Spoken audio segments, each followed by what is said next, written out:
আমি শুনেছি সেদিন তুমি সাগরের ঢেউয়ে চেপে নীল জল দিগন্ত ছুঁয়ে এসেছো। আমি শুনেছি সেদিন তুমি নোনা বালি তীর ধরে বহুদূর বহুদূর হেঁটে এসেছো।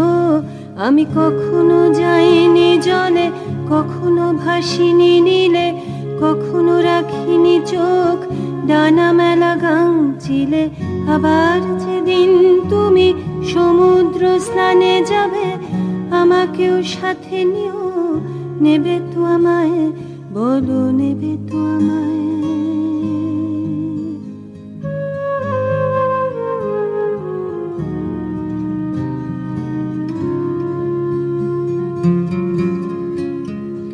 আমি শুনেছি সেদিন নাকি তুমি তুমি তুমি মিলে তোমরা সদল বলে সভা করেছিলে, আর সেদিন তোমরা